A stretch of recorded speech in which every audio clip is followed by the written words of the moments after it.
Hello and welcome everyone to the Zero Torque Racing League opening round of the playoffs here at Michigan International Speedway. We're watching Akari Wright, who has to serve a penalty after last week with over-aggressive driving at Charlotte. Here in practice, he has to serve a drive-through.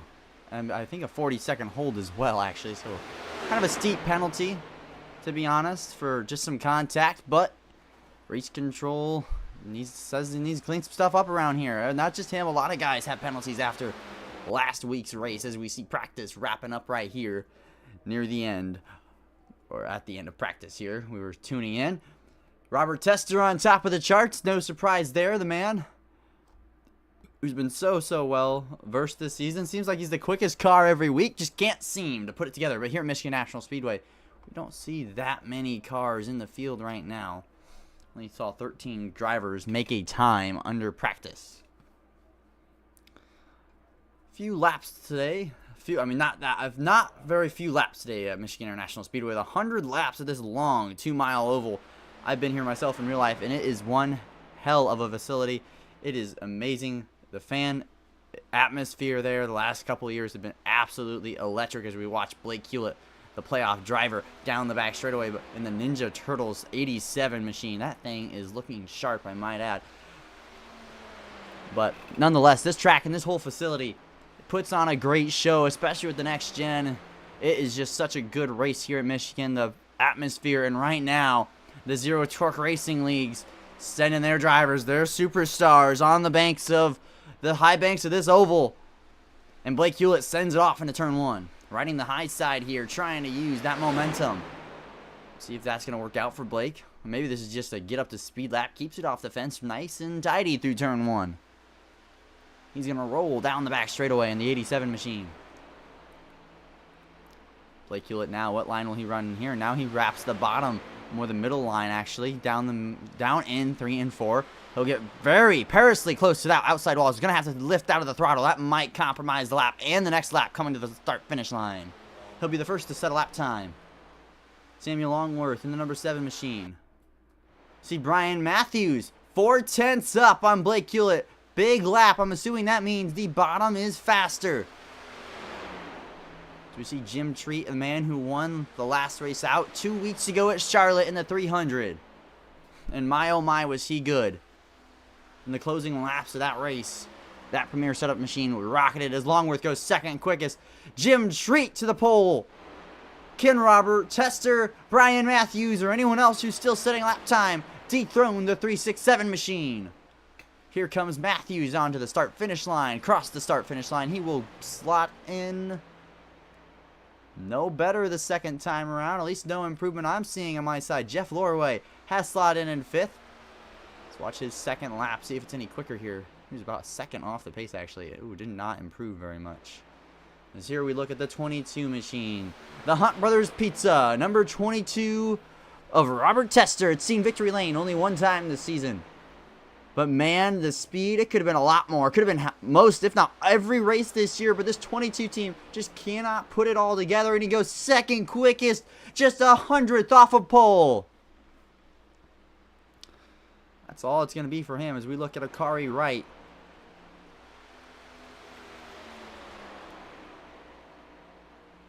Down entering the front straightaway here. Where will he slot in? He slots in P1. New pole sitter. Akari Wright, top of the board. New pole sitter, ladies and gentlemen. Akari Wright gets the pole. They're all competing for the W Energy pole tonight.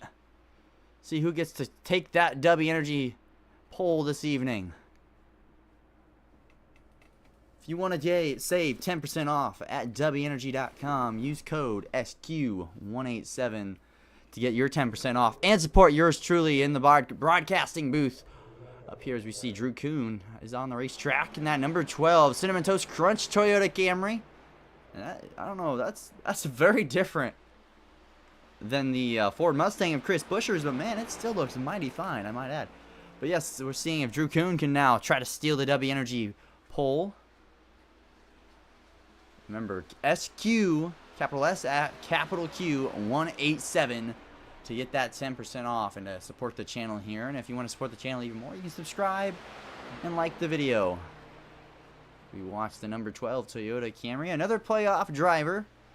Down the front straightaway, the number 12 will go to start his time. He'll get onto the apron. That's all allowed. No out of bounds line here. He'll roll it off into turn 1.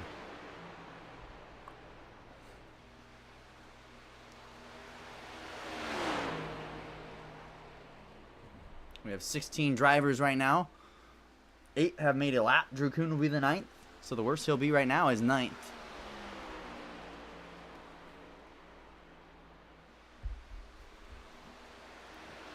One name I do not see in the list tonight is Carson Youngblood, the man who has dominated the regular season so much. He looked to be the favorite entering the season. Right now, oh, as there we see Drew Kuhn slot in P6. He still has a second lap, though. Can he go quicker than his first?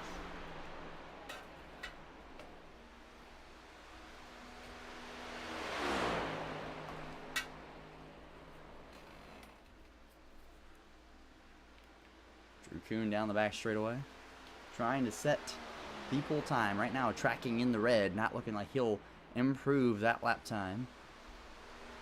No other cars out on the racetrack, so just Drew Kuhn, a very lonely racetrack right now. We're going to see Drew Kuhn across the start-finish line. Does he improve? Does not. 5/10 up on that first lap. Wow. That's a bit much. A lot more than I was expecting. As Drew Kuhn slots in P6.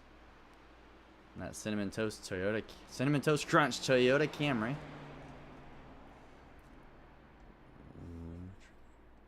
Trying to see anyone else qualify tonight, or if qualifying is all wrapped up tonight.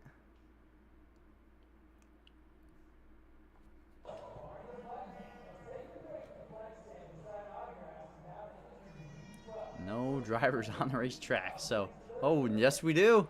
Jason Steptoe in the number 50 U.S. Air Force Chevrolet is going to set his qualifying lap time. As we look at the playoff standings entering this race, there is 3 drivers tied for 11th place, that being Frank Chavez, Blake Hewlett, Terry Litwiller. Some of those names you do not see on that list tonight. David Sharon, not David P. Sharon, David Sharon in the playoffs sits as the 10th seed. Jeff Lorway, the 9th seed. Jason Steptoe is the 8th seed. Drew Kuhn in 7th in points. Jim Treat, 6th. Akari Wright is 5th. 4th is Eric Johnson. Robert Tester, 3rd. Rogerson and Carson Youngblood. Youngblood, though, going to have a hard time. Being the fact that he's not here tonight, and that's a lot of points he's going to miss out on. For the W Energy poll, though, Jason Steptoe is going to try and take it away from Akari Wright. Akari, though, almost a 10th quicker than Jim Treat and Robert Tester. So it's going to be tough for Jason to challenge for a pole in the 50 Chevrolet.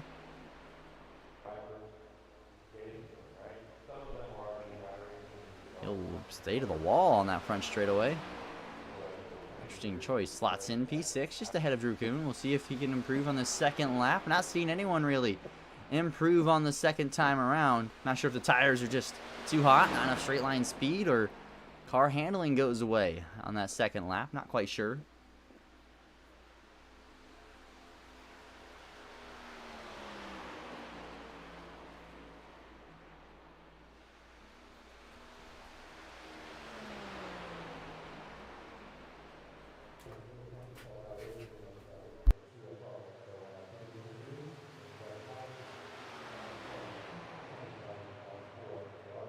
Jason Steptoe will improve up to P4. Only a 10th off of the pole on the second time around. He might have wished he set that same lap and hit those marks as good in that first lap. Seeing how in the first lap has been the lap you want to have here so far tonight for the most part.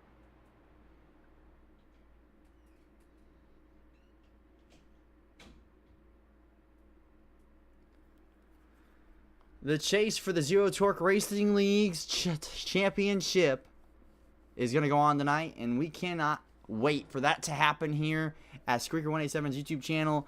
We absolutely love the action that these drivers bring, and we cannot wait for an amazing championship battle tonight and through the rest of this season. Not very many races left with us, sadly. Only 5 left in the season here for the Zero Torque Racing League until we crown a champion. It's only 5 races, actually, until the playoffs are over. So, missing a race like Carson Youngblood tonight in the chase-style format is going to be a tough one to bite, a tough pill to swallow, excuse me, in the point standings. So you see our sponsors on the bottom right of your screen. You've seen them tick for a minute. Luminary Concepts. Go check them out for their graphic designs. Tom's Tasty Taters and Walleye Fish Sandwiches. Any fairs in Indiana or Southern Michigan, go check them out. Bald Eagle Station. Premium car content on YouTube. 2430 Esports. Sky Motorsports. And W Energy. Use code SQ187 at checkout for 10% off your order. And that's the Zero Torque Racing League's Cup Series sponsors. As we look like we're wrapping up qualifying, folks. Ready to get these drivers on the racetrack, and there we are. 17 cars will start this race tonight. 17 drivers. Akari Wright will have to serve a penalty with a drive-through and a 40-second hold. A little bit harsh, but at the end of the day, that is the penalty call from race control. Not much you can do. I don't believe there's an appeal process. I'm not quite sure off the top of my head, but nonetheless, that is the penalty. That is the call. And kind of like in real life, that's the call. Got to just kind of stick with it. Can't make those mistakes like last weekend and getting to the 22 and then causing that contact that gets you this penalty this week at the start of the playoffs. You got to think bigger picture. If you're the one of Akari Wright who the week before Charlotte locked himself in the playoffs with a dominant win, at Kansas the night before. So you got to think big picture sometimes this, and it's hard, right? It's hard because you want to win every single week you come out here in the Zero Torque Racing League, but not just the Zero Torque Racing League, right? You want to come out here and win anytime you step in this virtual or real life race car, as cars are gridded up. Pace car is about to pull off of pit road. Your starting lineup for the Zero Torque Racing League 100 at Michigan. Here's your following drivers on the W Energy pole. It is Akari King Wright. Jim Treat will sit on the outside row of him on the front row. Robert Tester slots it in third in row 2. Jason Steptoe on his outside.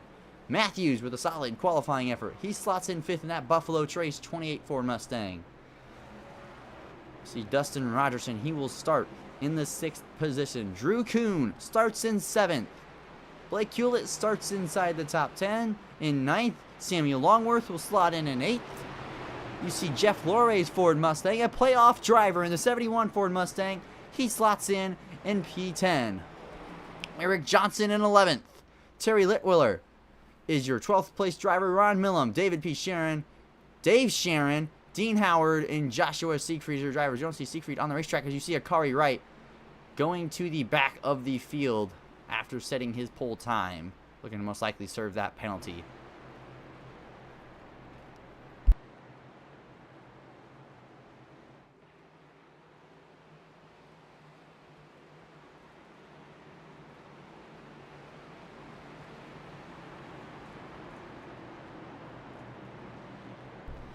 Pace car is about to pull off here. Get on your feet, folks. Robert Tester will be promoted to the pole. Jim Treat to his outside. 100 laps of racing. Green, green, green. And the green flag's been displayed at Michigan. Tester with a solid launch, but he's not clear. Big push coming from the outside. Here comes Jim Treat, looking to go 2 in a row in the Dark Knight. Premier Setup Shops Ford Mustang ripping the high side lap 1. Ripping the seam. He'll stay side by side off corner exit.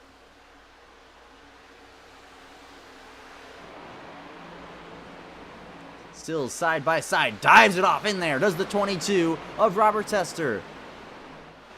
Tester looks like Jim Treat's so close to clearing, but Tester's going to suck him back. Never mind. The first lap is going to be led from the outside pole sitter. Jim Treat leads lap number 1. Big run, though, coming from the 50 car Steptoe as he looks to the inside, almost running that bottom lane. A lot of banking there. Not a lot of banking, excuse me. Very hard to run that bottom lane. It's very sketchy. As look at Duster, it was Robert Tester and Samuel Longworth into the outside wall off of corner number 2. Tester keeps the momentum, however. He'll look to the inside of Treat entering turn 3, and he'll dive it off into that corner. He's going to have to get that thing way woed up to not get into the outside of his teammate. And clear for the race lead. Robert Tester is going to lead lap number 2. These guys are not racing like it's the first lap of the race. See Akari Wright, the pole sitter. I believe his penalty, maybe his penalty might have got reduced to just an end of line, perhaps? Not quite sure. We do have our typical stage break at lap 50, so nothing changed there, really.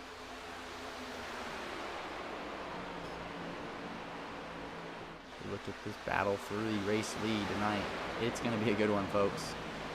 As Dustin Rogerson actually has taken second place from Jim Treat early. Excuse me, my lord. And now he's looking to close up that gap onto Robert Tester. See Blake Hewlett on the charge. He's up 4 spots from where he qualified, looking to the outside for the 4th place starter. As we have a new race leader, that is Dustin Rogerson down the backstretch. Not for long, though. Here comes Tester right on his heels as Jason Steptoe is dropping back. Steptoe very slow onto the outside wall. He cannot get off the outside wall. Problem for the number 50 playoff driver. Still hitting the outside fence. Is something broke, perhaps, on the 50 car? Oh, heavy right front damage for the 50 of Jason Steptoe, and he's coming down pit road. As we talk about that, Jim Treat has taken second from Robert Tester. Blake Hewlett on the absolute charge. Oh, got really close to the outside wall there to Blake.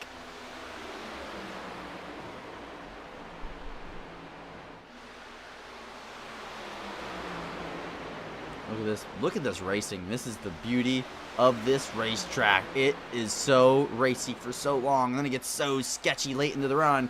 And look at Blake Hewlett driving to the front here at the start of the playoffs. Caution is out. Ron Millam through the grass. Gonna bring out our first caution. Let's take a look at it here. And what happened here? Not quite sure. Oh, Dean Howard gets spun. That was a lot bigger than it let on. 3-4 car incident. One of them being a playoff driver of David P. Sharon. Really aggressive right there with the side draft on Dean Howard. Let's take another look at that. Watch it on this view. Just comes up and turns the 8. Not sure if that was a misjudgment. Watching the wrong car there. But, man, I mean, that is bad. I mean, he's already in the fence.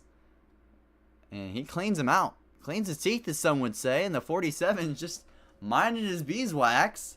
He's going to get door checked here. He might really not have any damage too much. As long as the front fender, that looks okay. We see cars down pit road. Jason Steptoe, Dave Sharon. But, wow, I don't quite see. And Dave Sharon. Oh, those are some hard hits. And some bad angles here at Michigan International Speedway. We are going so quickly. That is not good for the playoff driver. Yeah, I mean, that's an interesting one. I'm not going to lie. Watch it from the blimp view, and it looks even worse on the blimp view. 21. I mean, maybe just a side jack on it. That is a hard hit in the 4 car. Saw a gap there. He saw the gap. It was there. The gap was there. I mean, they're wrecking in front of him.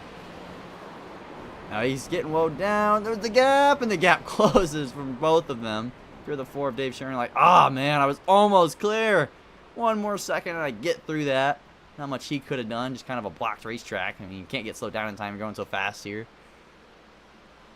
Man, an early yellow with big implications, and an early yellow that I'm still kind of confused about on why the contact there and why the aggression on lap 6 or 5 on the side draft. I don't quite get that. I mean, it's a very long race, and we're seeing that kind of aggression. I don't get that. Because Ron Millam, an innocent bystander of that, is down pit road. Dave Sharon a sibling of David P. Sharon. And he's the one with a lot of damage down the back straightaway. Watching that front end. That thing is killed. The number 4 car is without a doubt out of this race. At least in any competitive. You're going to hear the in-car here. Something is shaking. The right front suspension. Man. This is a tough pill to swallow for the 4 car who had such a good job making the playoffs this year. A hard fight to make it. And have it start off like that. Thankfully for him, some other guys are not here tonight who have also ran into trouble, but as we look at Jason Steptoe as well, a man who we also saw run into some trouble. Kind of happy that caution came out as he is 3 laps down. Oh my, he must have had a big moment when he got that damage. Would have just slugged it out. Might have been able to stay on lead lap. But you never, oh, that car didn't look straight there. Does not look straight in the right front still. Might have some residual, oh my god, I can't speak tonight with the damage. And wow, look at that right front. It is locked. That axle and front suspension is broken. The number 4 Moon Pie Ford Mustang. That is a beautiful scheme, by the way. It's a shame we won't see that race anymore tonight. He's going to pull it into his pit stall, and I believe that is day over for the 4 car. And for David P. Sharon, it is definitely day over. Most likely with the hard outside wall contact to the front nose. Joshua Siegfried did not make it on the racetrack, so confused by that. Is we are 2 by 2 looking to go back green here at the end of this lap. A very interesting start to the race. Takes out a lot of race cars. Didn't start with a lot, and now we're down to probably 13 out of the 17 or 16, I guess. So we lost 3 cars from that wreck. Not ideal.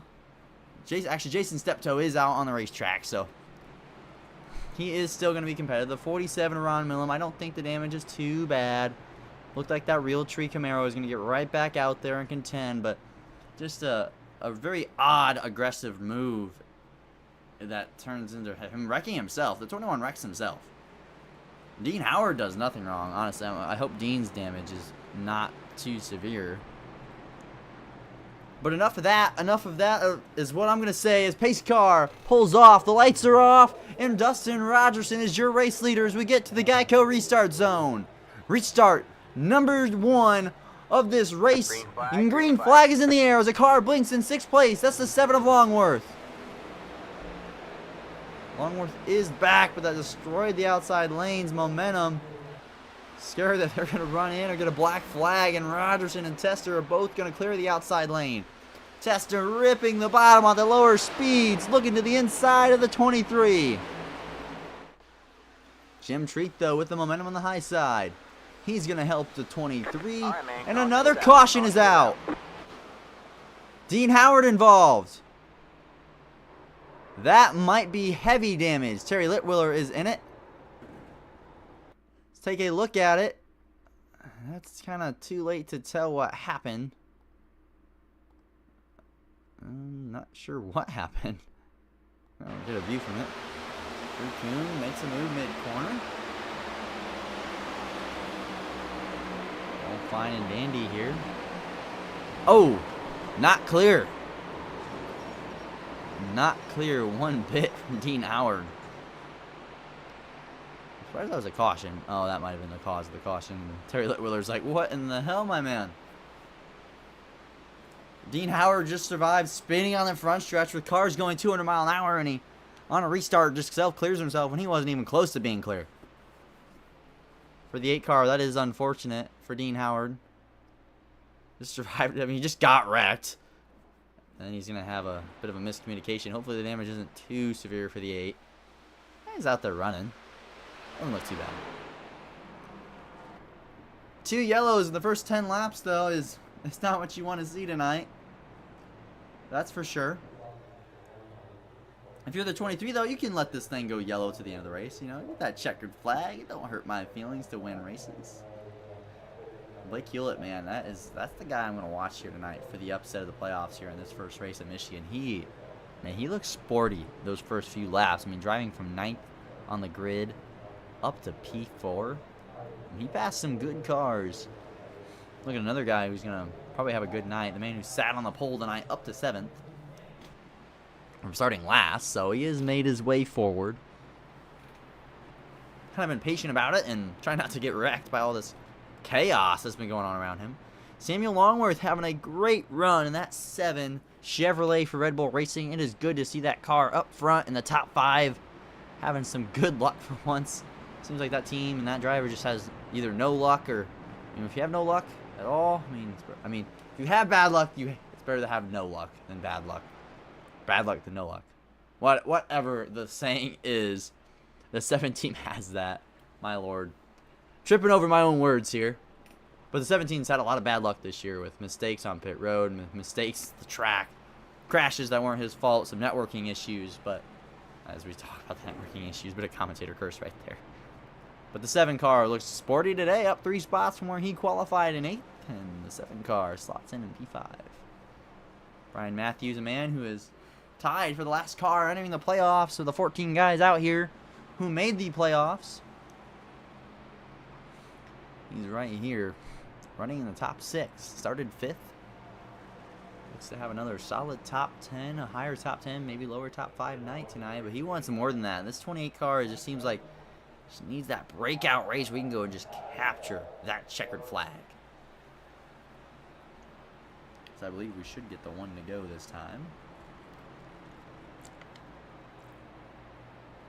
The pace car lights are off, and they are. So pace lights are off. We're going to get back going here at the Zero Torque Racing League at Michigan International Speedway. Our W Energy pole sitter, Akari Wright, trying to drive through the field after a penalty to make him go to the back of the field at the start of this race. He slots in P7. Remember, use code SQ187 as the Luminary Concept Ford Mustang looks sharp out there with that W Energy pole.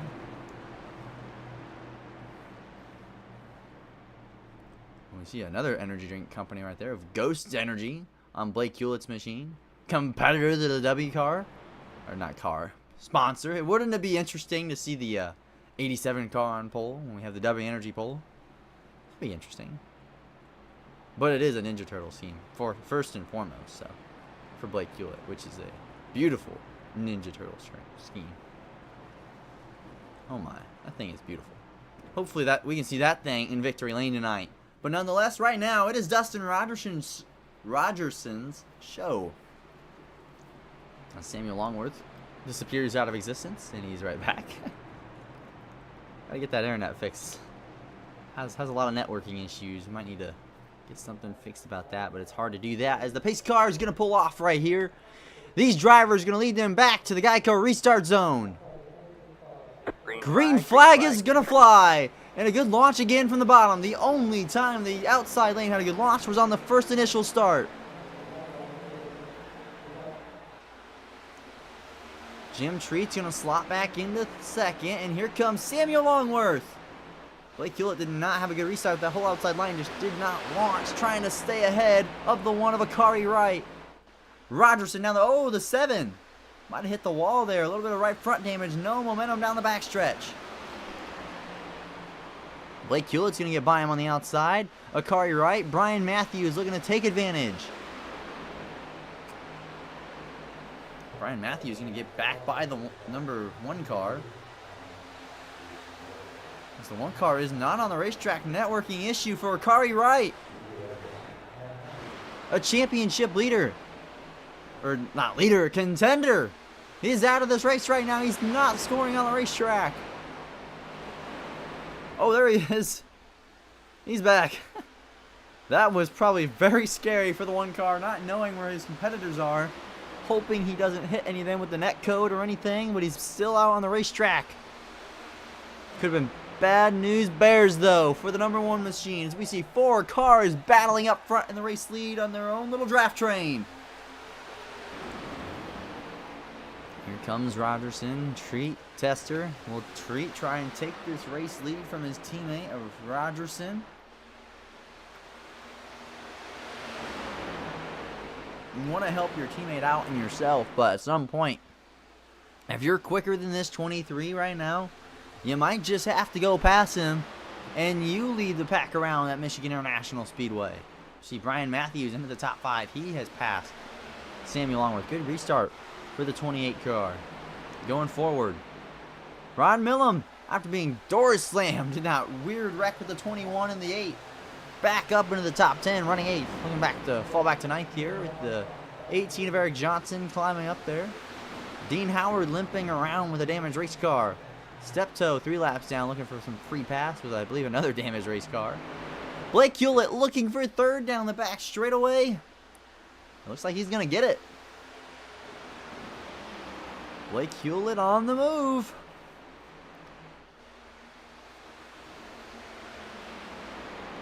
Imagine if Blake Hewlett can win this race. A man that was not seen as a title favorite, looking to put an exclamation point on the start of the season. I know it's early, only 18 laps into this 100-lap race. But my oh my, what a storyline it would be if Blake Hewlett can capture the checkered flag tonight in that Ninja Turtles 87 as he looks to the outside, crossover down the backstretch. Great move from the 87. That was fun to watch. They'll draw even down into turn number 3. Wrapping that paint. He's going to clear up side off of corner number 4. Not quite clear. He'll have the draft off the Chevrolet in front of him. Side draft on the outside, though. Treat's going to pull him back. Racing hard for the 2nd position early. Treat going to have a good run off the top here, though. Going to be hard. Yep, 87's not going to be able to get there. Treat way wide, though. Somehow keeps it off the wall in any meaningful way. And Tester's going to close to the back bumper of Blake Hewlett. Hewlett's going to try and gain ground again. On Jim Treat and everyone else behind him have all lost ground to Dustin Rogerson, your race leaders. We look back here at the battle for 5th. Not really a battle. Brian Matthews kind of put the squash on that as the car right starts to run him down. Johnson up to P7. Longworth starting to fall back a little bit more to the back half of the top 10. Ron Millam looking to get to his inside and pass him. Terry Litwiller is going to use the momentum on the outside to pass the 47 of Ron Millam. Drew Kuhn in 11th. Not the greatest of nights for the 12 car. Been a bit of a rough few weeks.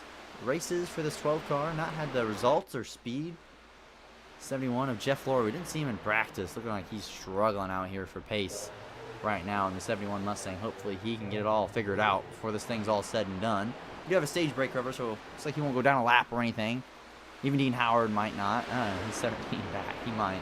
With all that damage on the racetrack, it's going to be an issue, though, for Jason Steptoe, who's looking to get back on the lead lap with Dean Howard getting any free passes. So if you're Jason Steptoe, you want to see the 8 car pick up the pace. Because Dean Howard's out here limping around with a really hurt race car. And really, that thing is plowing tight. It looks like the right front suspension's kicked in. Pack's starting to close in on Dustin Rogerson again. 2.5 seconds clear. Brian, big run entering turn 1 there. You saw that big old momentum swing. Look at this view from the blimp here. And we look at Blake Hewlett looking to the outside of Jim Treat down the back straightaway. He will not get there. But he'll have a good momentum swing off of corner number 2. They come rolling down the back straightaway. All bunched up. Top 3. Tester just a little bit further back. Blake Hewlett just a half a car length up. Trying to find the clean air off Jim Treat. Everybody running the bottom 3 lines. Blake Hewlett did not have the turn he wanted, or Robert Tester just had that good of a turn. Side by side, though, for 3rd. Blake with the momentum. Tester trying to suck him back right now, entering the corner. You're going to stay even, entering turns 1 and 2. Ooh, the 22 looks like he got out of shape a little bit. The 87 is going to have momentum off of corner number 2. Not quite. The 22 sticks it off of corner exit, so oh, never mind. He's clear. All clear from the 87 of Hewlett. As Rogerson and Treat continue to battle up front.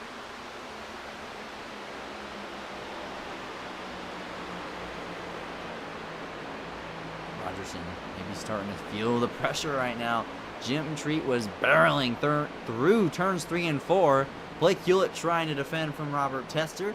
As the runs are getting bigger, the aggression's a little bit higher. There are stage points on the line, and with the playoffs looming, every point could matter. That is all to be said for Hewlett, especially who starts a little bit lower in the seedings. So not having as good of a start as these other 3. All 3 of the top 3 or top 4, excuse me, aside from Blake Hewlett, have race wins. Tester, Rogerson, and Jim Treat. I mean, 2 of them just only have 1 win, but Dustin Rogerson has a couple. So another battle for 3rd further back here, and it looks like Blake Hewlett's going to stick it on the outside. He's going to keep the momentum rolling. Now the 22 will have a draft from his teammates up front. It's going to keep him even, going to give him the momentum. Maybe he'll side draft entering the corner. Not really, and Blake Hewlett's just going to give that up. He knows it's early in this race. No reason to fight that right now. 22 is not going to have the greatest of corners, though. Great arc through the center of the corner from the 87. Oh, he took a little bit more than he could chew that time. Bit a little bit more off than he could chew. And the 87 almost paid a big price of knocking that right front toe out. Gotta watch it here. These corners sneak up on you fast. I always thought the turns 3 and 4 was a bit more harder in that regard.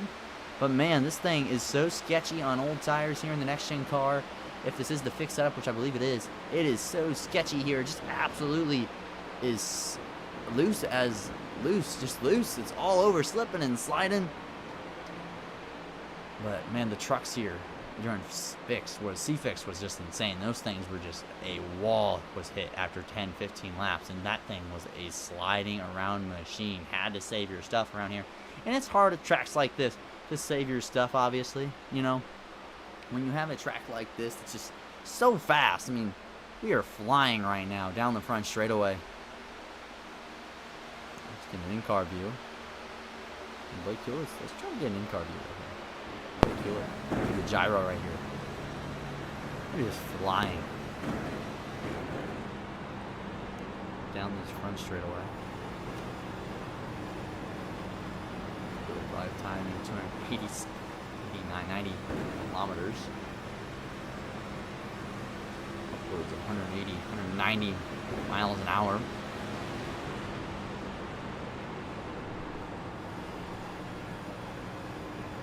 It was only 5 years, I'm sure it's 7, 8, 6, 7. It's only 5 years.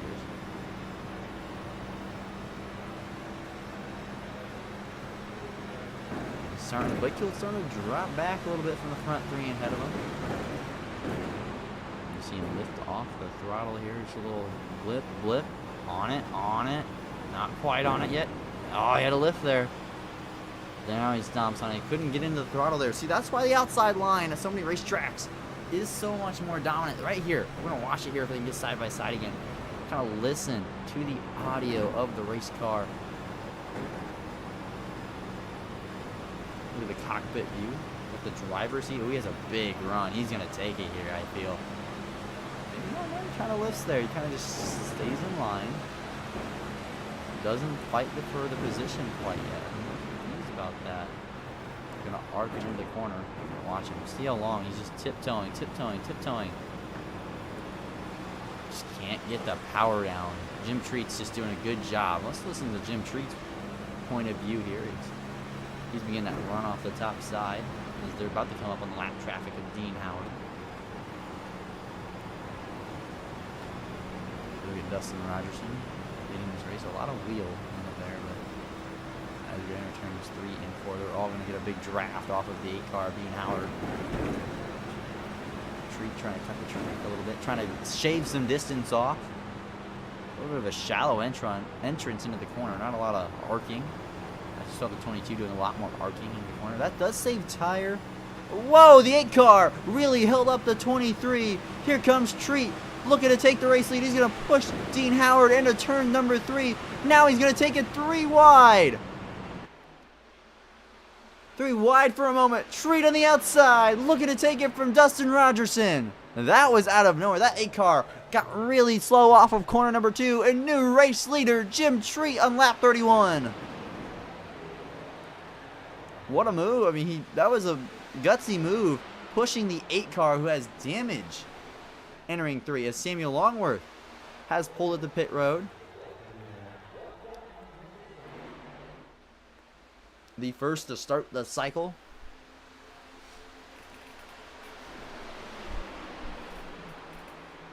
You see it down, entering turns 3 and 4. Wow, the 23 got really close to Treat's bumper there.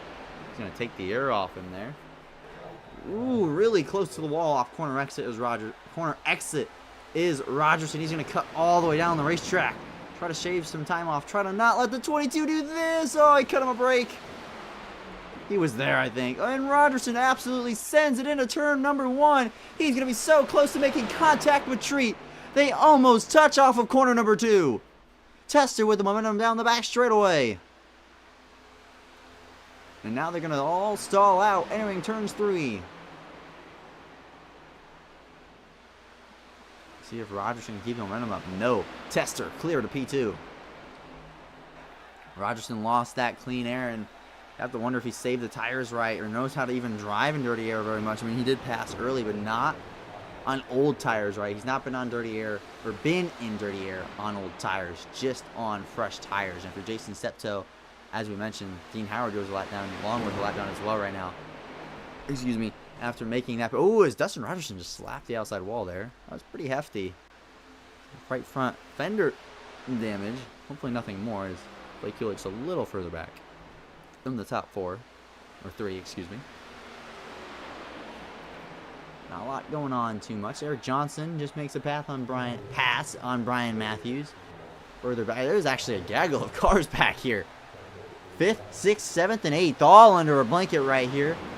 Terry Litwiller looking to get a bunch of spots. He looks to the outside of Matthews. He's there. He's about to clear most likely. And that Pinnacle Wraps 18 machine is under pressure from the 69. Matthews falling back in the Buffalo Trace 28. Akari Wright has just not seemed to get up to speed here in the draft as we look back at Treat for the race lead. But the one car of Akari Wright in that Luminary Concept Ford Mustang just can't seem to get up back into the top 5. As we see a battle for second place, Rogerson trying to stay away from the side draft. We see Blake Hewlett jet Floraway down pit road.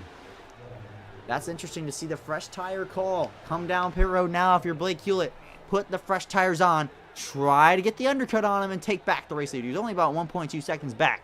So if tires do mean something today in a meaningful way, and the 87 misses his pit stall. Oh my God, such a costly mistake. That 1 or 2 seconds is most likely going to be the difference, and it might cost him P4. You just can't have those mistakes. You need to realize that the brakes are not going to stop as good on these big tracks. You don't need big brake rotors. As we see the front 3 cars come down pit road to cover off the 87 of Blake Hewlett. So if that goes right, does Blake Hewlett take the race lead? Obviously, it still could go right. They could miss their pit stalls too. But man, what could have been for those guys? To the 23, he will stop right. All of those 3 will stop right. The 1 will Akari Wright will stop right. Man, that is a tough pill to swallow if you are Blake Hewlett as he's rolling down the backstretch, trying to get up to speed, trying to use these fresh tires to his advantage. There they all come off pit road. Oh, did Jim Treat lose the race lead? He does. Trying to stay side by side right here. Well, that's kind of dirty. I don't care for that. I mean, Treat had the position, but okay. I mean, trying to get all you can, though. Treat should have stuck his nose in a bit more. As we come out right in front of the race leader, Eric Johnson, we look at where Blake Hewlett is on track. It's a little bit further, really far back, actually, as Akari Wright has jumped him. That mistake on pit road is going to be a costly one for the 87 car. Maybe that wasn't the only mistake, but it was definitely a mistake that's going to be talked about. As Johnson's your race leader, Litwiller looking outside, wasn't a hole, decided I probably shouldn't take that, as here comes Jim Treat on the fresh tires to his inside. And he's going to come by him really quick here on the fresh rubber. See the marbles on the top of the racetrack right there. They're going to stay side by side. Treat could not clear the 18 down the back stretch. He might clear him right there before the corner, but that allows Terry Litwiller to the inside for the race lead. Here comes the 69. Clear, clear, clear. Litwiller to the front, leading laps at Michigan. Another playoff driver.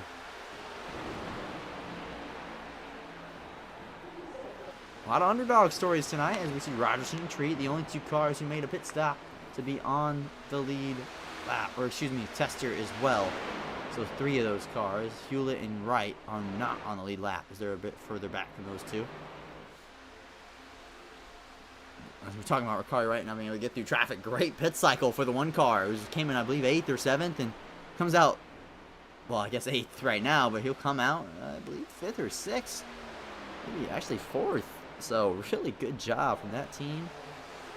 We see Drew Kuhn on the racetrack a little bit further back from the 3 guys who have stayed out. Is Litwiller on the long run, starting to put some time down. He's put 4, almost 5/10 of a second on Eric Johnson. On Millham, almost a second, and Kuhn is 5-something back, so he's struggling a lot. We see Dean Howard, Jason Steptoe down pit road. Oh, they're both 4 laps down, so they might be fighting for the free pass. All right, man. Caution is out. What is the caution for? We see Dean Howard down the front straightaway. The 3rd incident tonight for the 8 car in just 40 laps. Not sure what happened. Let's take a look at it. And similar to Dave Sharon the week before, off pit road and loses it. I'm not sure how that's a caution, to be honest. I don't see how that should be a caution. That is during the green flag cycle, though, which is big because now Terry Litwiller is your leader. Eric Johnson, Ron Millham, and Drew Kuhn just got the break they were looking for. Some other guys like Wright, Hewlett, and Matthews, and whoever else pitted there. And those 2 who just came down pit road who are lap cars of Steptoe and Howard are not probably pleased about that because they are 4 down. My oh my. A big curveball is Dean Howard, who is a lap down before he came down pit road to probably repair some of the damage. Comes off pit road, spins out. We saw Dave Sharon last week do that multiple times at Charlotte. It's kind of a mistake you can't make. You see pit stops here. Should be all the top 4 on the lead lap here. Oh, the 7's going to pit. I don't quite get that. Why is the 7 pitting? He's a lap down. He won't get the wave around.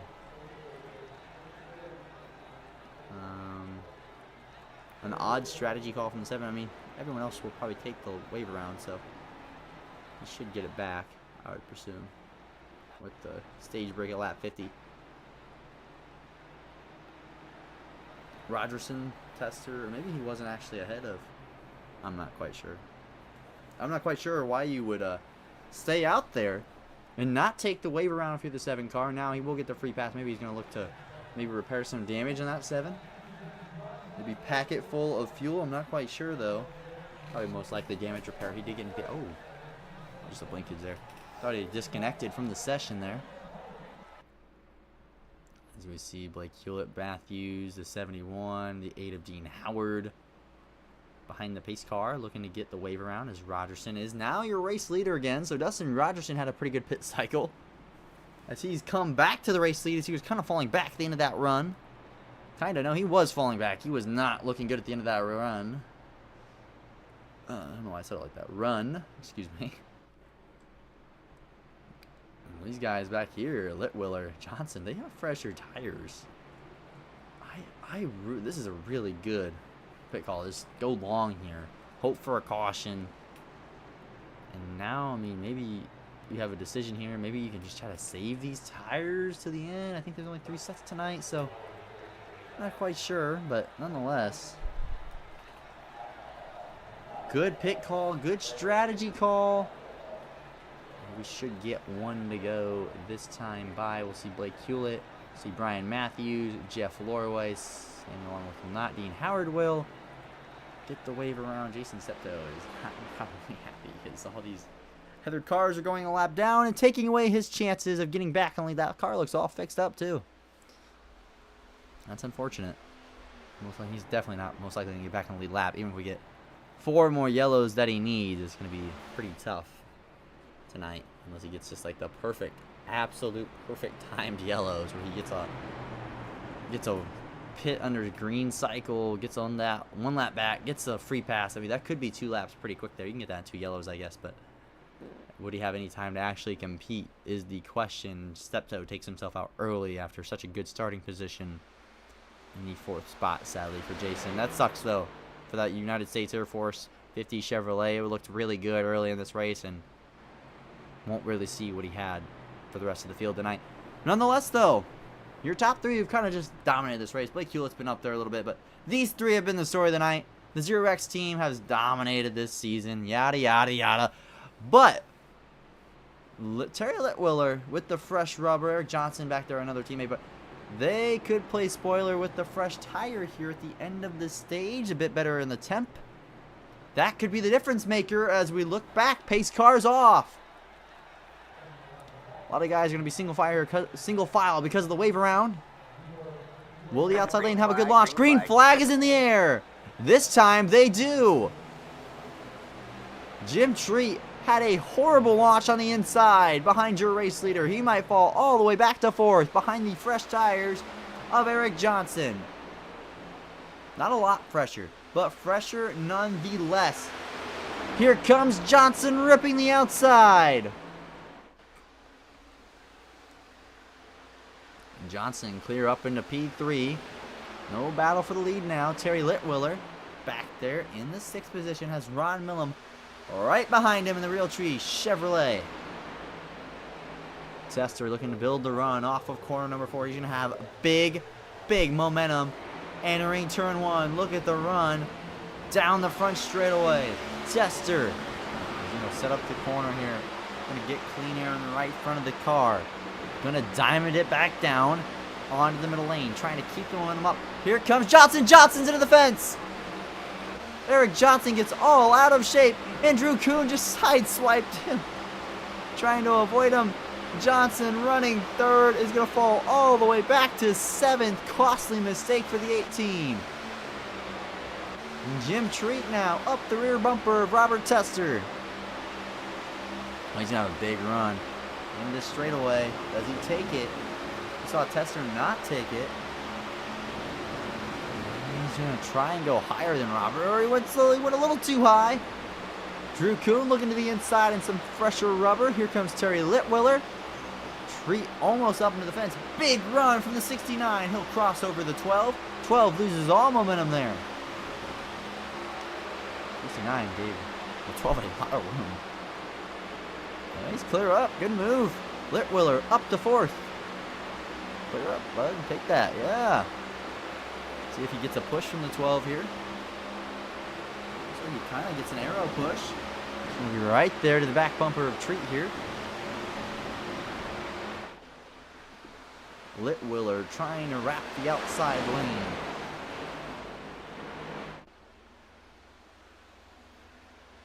Here comes Jim Treat. Looking for the inside for P2. That might slow them both down for Terry Litwiller to take advantage. For the 69, you just want to get good exit speed here. And the 22 has horrible mid-corner speed. 22 is going to try and pull down, try to take the air off the 69, but it might not work. 69 to the inside, not quite. Tester's going to have to really put on his defense here with 3 to go in the stage. The 69 wants points too. He is a playoff driver. Talk about another one who is having such a great start to the race. Blake Hewlett back in 8th. Not the restart you wanted. Hasn't gone forward at all tonight on the restart.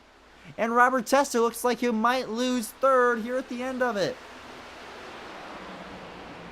What this tells me is tires do matter. So if you have a 10-lap run to the finish, you got maybe 6-lap older tires, it might be worth it to come down as long as some guys come with you.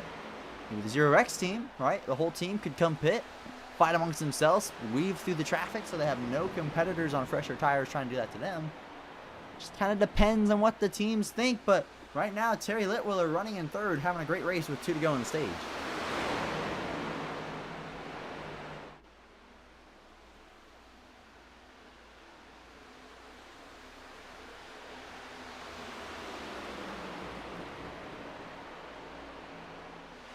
Litwiller wrapping the top here. Trying to close in on Trees, but pretty calm down for an end of a stage.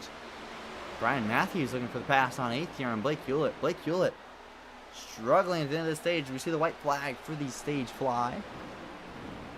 Dustin Rogerson is going to have a little bit of pressure here by Litwiller and Treat. I don't think he'll have too much though. Terry Litwiller might have something for Jim Treat. Big run down the back straightaway. Big side draft. Entering turns 3 and 4. Can he complete it for P2? Man, 1 or 2 more laps. Maybe he gets P1. The 23 is going to take the air off of the 69's front end.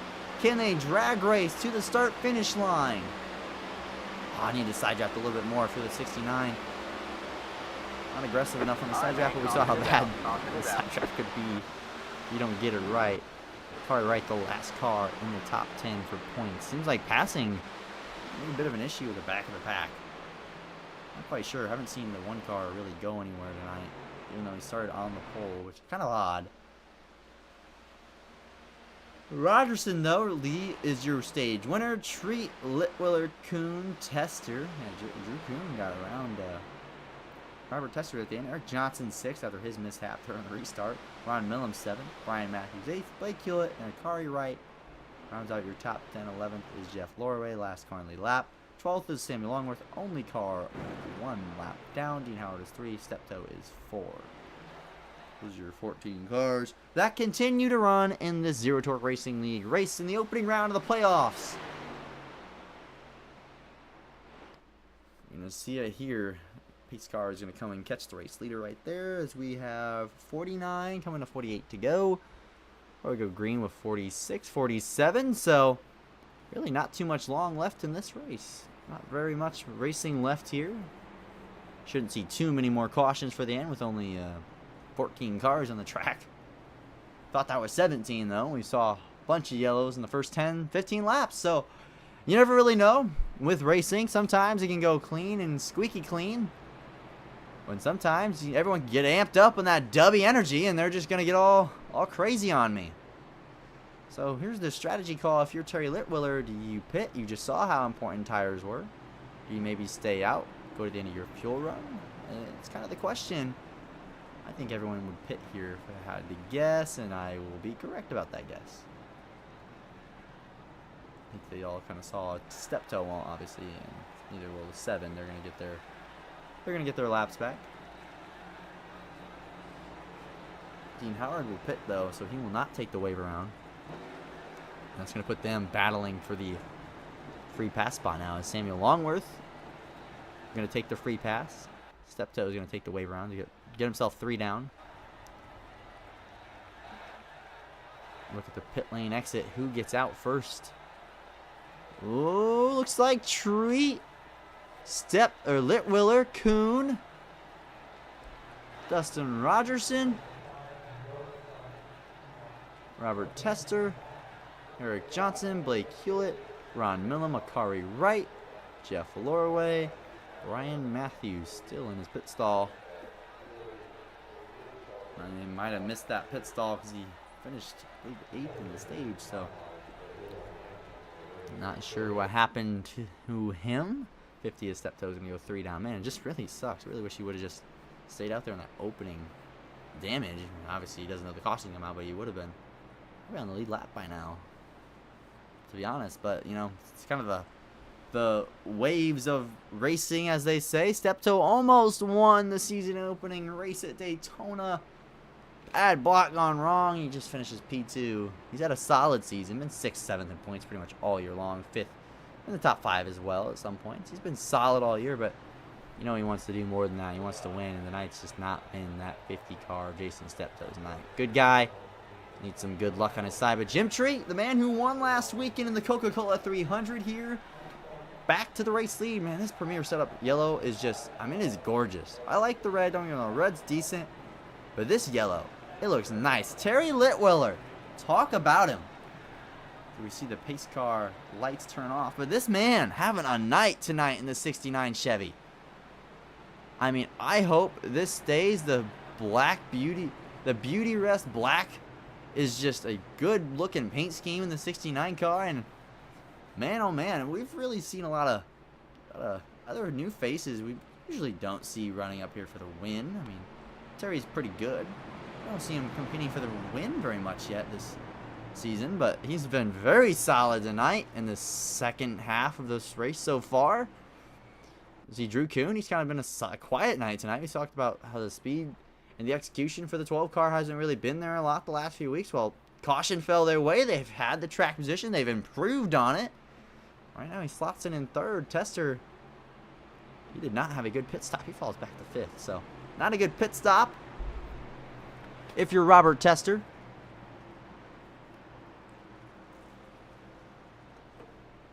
as we are going to get back to racing here in the final stage of this race.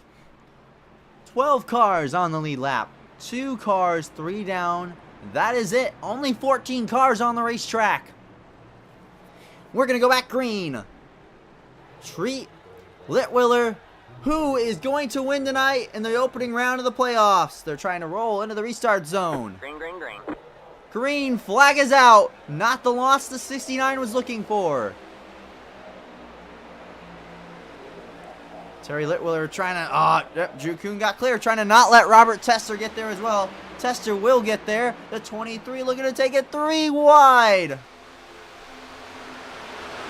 Blake Hewlett further back, trying to take it 3 wide as well. Eric Johnson slots to the outside. Rogerson trying to stay with Terry Litwiller. Litwiller dropping the outside lane. Can he keep the momentum up? Big run off corner number 4 coming here.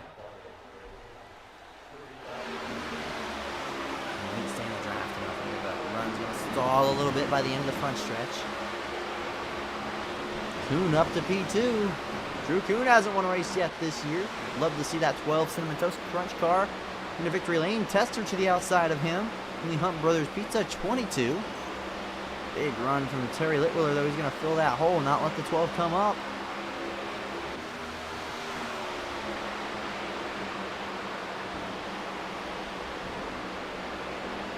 Litwiller running in third. I don't know why it says Jim Treat's on pit road. He is not on pit road. He's leading this pack around Michigan International Speedway. Rogerson to the outside of Kuhn. Kuhn starting to drop back a little bit here. Getting eaten up on this restart. Tester sends it off into corner number 1. Can he keep it there? Oh my, there might be contact. There is! They're leaning on each other down the backstretch. Tester got really hot and deep into the corner, and now here comes Terry Litwiller, 3 wide for the race lead entering 3. Tester in the middle, he's going to make contact with his teammate, might open up the door for the 69, or maybe the 23 from behind. 2 wide now, Treat gets shuffled out. Almost into the fence, looked like a little net code, puts him in the fence. Caution is out. Samuel Long, oh, Akari Wright wrecking down the front stretch. That's the reason for your caution. I believe Robert Tester is your race leader. A lot just happened there in a lapse time. Your pole sitter, your W Energy pole sitter, involved in an incident. Let's check out what happened here. I'm not quite sure what happened, actually. Oh, Jeff Lorway with heavy damage. Drew Kuhn involved. Oh my. Okay, so this starts way more. Oh, we're 3 wide up here. Oh, that looks like some netcode. At first glance, we'll see if it is netcode. On the apron here. Oh, that's kind of netcode, but still, what are we doing on the apron? The 12 overcorrects back. And oh my, the 71 heavy damage. Not sure where the 1 is on the racetrack. Gets clipped somehow.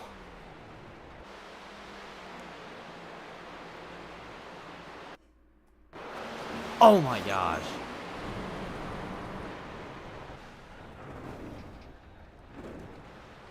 Right in his lap. I mean, not much more you can do. Let's take a view from the cockpit. Wow, that's a. He's gonna see it. Can't really see so much. Oh, he's coming back in the traffic. Oh, he lifts and just destroyed for the playoff driver of Jeff Lorway. Hard hit for him. Look at Drew Kuhn's view of it too. I mean, Drew has one hell of a ride. Oh my, that is a hit. Look at the view from Kuhn. Oh, just correcting it back into traffic. Wow, that is a hit. I'm not sure how the 1 fracks in all this. I think he might just be blinked out right here. Man, I want to watch Brian Matthews do that. Brian Matthews, if you look at Brian's right here. Whew. And Blake Hewlett, too, he barely escapes this. Ooh, Blake Hewlett, wow.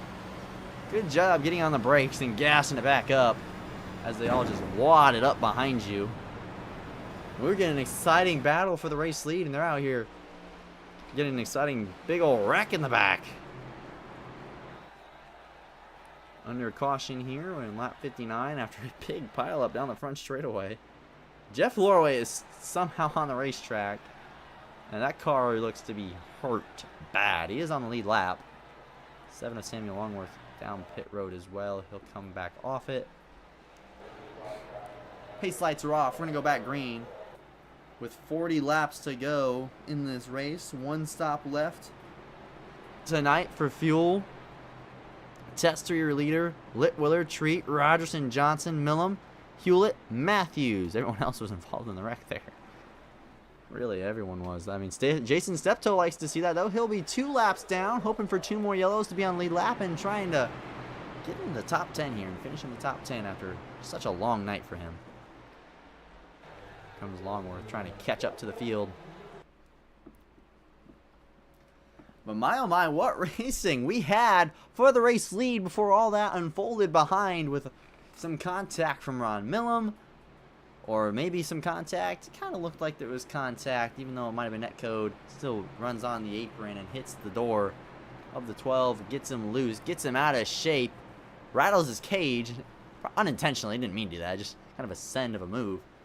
Honestly, the real send was kind of surprising to me. Jim Treat just got absolutely sent on by his teammate, Robert Tester. I mean, Tester just sent on in there and almost wrecked them both. Kind of the same thing that, you know, Card Wright did to him at Charlotte. He about did to his teammate, and he about wrecked him and his teammate. So, not sure what happened there, but either way, we're back to green flag racing here as we enter the Geico restart zone. Green flag's gonna fly. It's not a bad push from the outside lane. Didn't get side by side with the 22. But Terry Litwiller is going to get a big shove from Dustin Rogerson to make sure he at least tries to stay side by side with Jim Treat entering turns 1. Try and carry the momentum. Oh man, he might be there. He kind of was. He's going to pull to the inside now, trying to get there to the inside for second. He is there. Yeah, that's a lot of tension there. Whew. Tight off into corner number 3 and now off of 4. Going to be side by side. Momentum to 69 even though he's on the bottom. Good corner. Needs to go up there and side draft though. Can't just...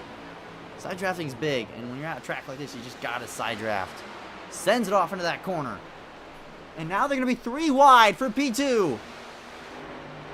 Oh, there's gonna be some contact leaning on each other. The 69 just bails out of the throttle. That's gonna cost him.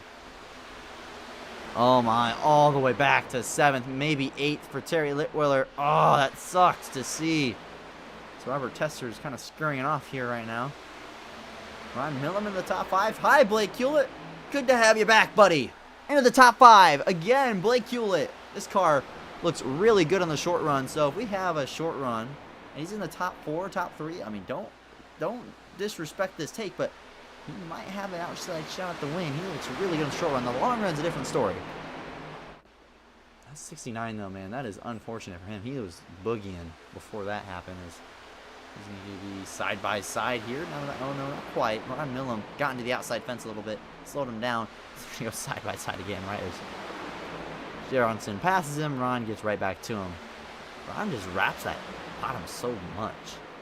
Like on the paint. I think that's why he just kind of I think that's why the last caution happened. Just did a little bit too much and hit the apron, bounced up the track, and got into the 12. Whose night is definitely over. The 12's car is just destroyed. Talk about Jeff Lorway, though.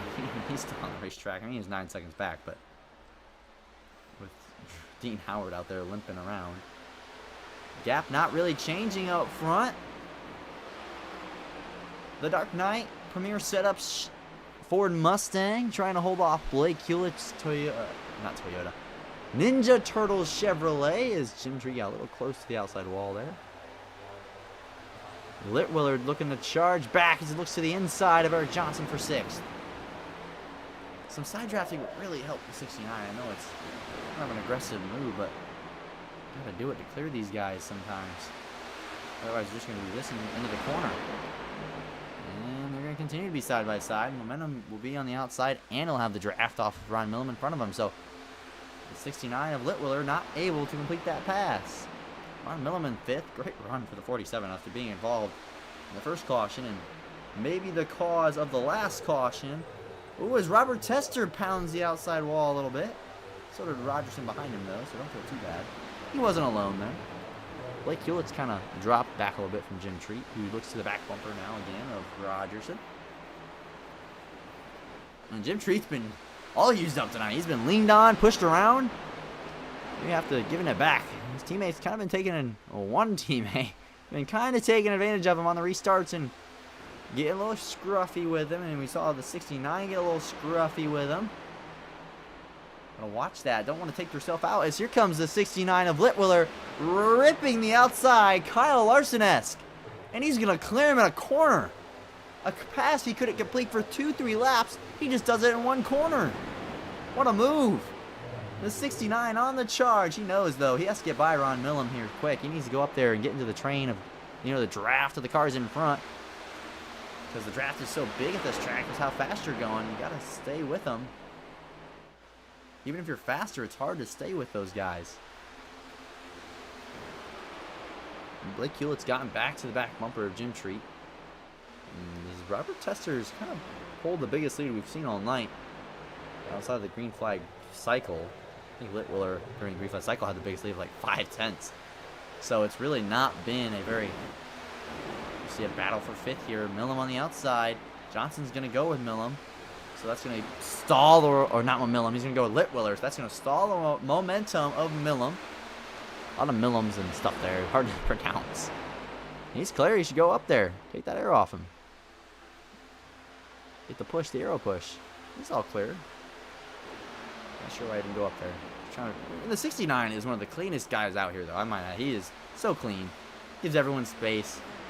And you saw there at the 3 wide, he didn't just keep his foot in it. He just got the gas. Said, hey, whatever, guys. I'm in a bad spot. I don't want to wreck people. That is a class act from the 69 of Terry Litwiller that not a lot of guys have in iRacing, and it's good to see that, hey, I can come back and get you later, even though that cost him a lot of racing spots. Either way, back into the top 5, and this 69 is not over with. Don't think he's out of it. He is going to charge back to the top 4 guys. See Brian Matthews back here. The one car all up his rear bumper, off into corner number 3. And down the back straightaway, entering turn 3. Now we see entering 4, exiting 4. Matthews right there in front of him. Ron Millam under pressure now from Eric Johnson. Johnson's going to look to the outside. Johnson's there to the outside. Millam tried to get the draft off Litwiller. Johnson's trying to get to the outside lane to carry momentum. The 47's going to wrap that paint real good. Can he keep his foot in it, though? He looks clear. Not quite. Oh, the 18 might get in the fence. No, he keeps it off. And there goes Johnson up to P6. Blake Hewlett here, about 1.7 seconds back from the race lead. Terry Litwiller right behind him.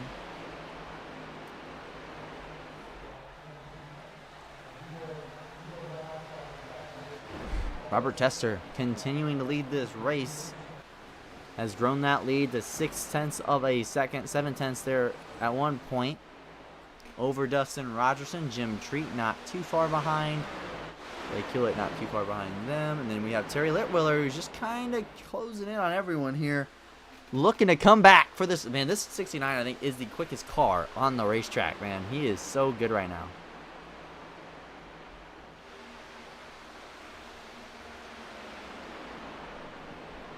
Had a 38.96.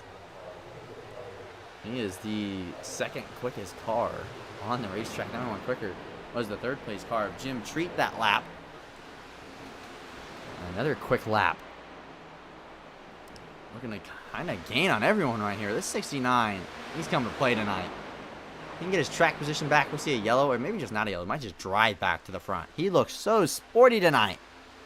Look at him close pretty quickly to the back as we hit 28 to go this time by. Getting into that closing stretch of the race. Still have a green flag pit cycle. If he has a good cycle, And maybe he stays out, gets another caution, as he's going to do a crossover on Blake Hewlett. Looking to not lose any time with side drafting and fighting for position. Yeah, Blake Hewlett's going to stay there to the outside. Never mind, he's clear. Litwiller took short work, didn't lose any time to the leaders. And now he's going to go chasing after the top 3. Man, this guy might have something. For Robert Tester, as I talk about that, Robert Tester is getting reeled in by Dustin Rogerson.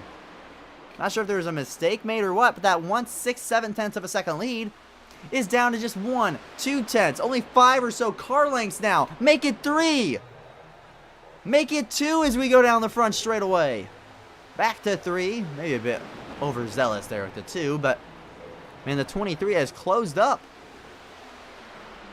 Look at Terry Litwiller. He's only 1.6 back as the 23 diving it off into the corner there. He'll get to the quarter panel, trying to pack air to make him a little tight, and it does! The 22 into the fence, and he's around! He's into the outside wall! Back up into traffic! Right, caution is out, and Robert Tester crashes while leading at Michigan.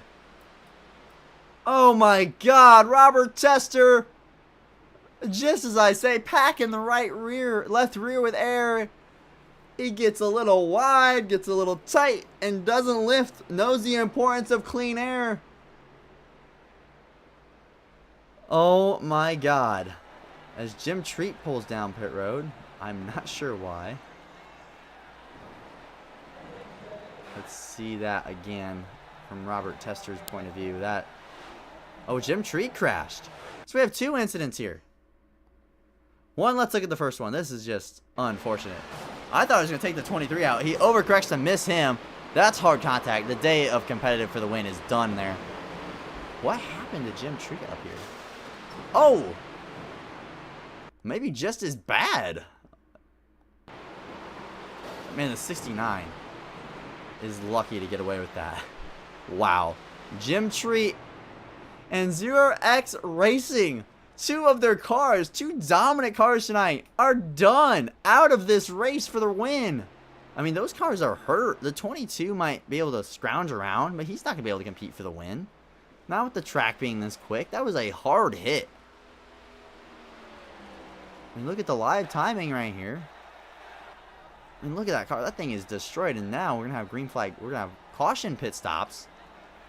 That was just out of nowhere. Let's take a look at it one more time. I want to take a look back of when this really, really happens. And right here, we're going to enter the front straightaway. He's not here.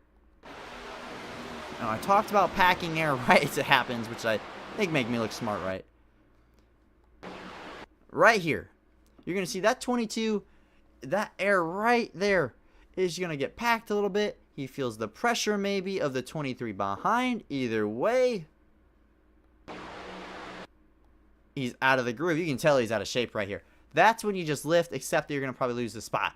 I don't know if the 23 just doesn't lift or he just waits too long, doesn't lift enough or what. Hits the wall, no harm, no foul there. And then just gets squirrely, gets loose, and boom, hard right front contact.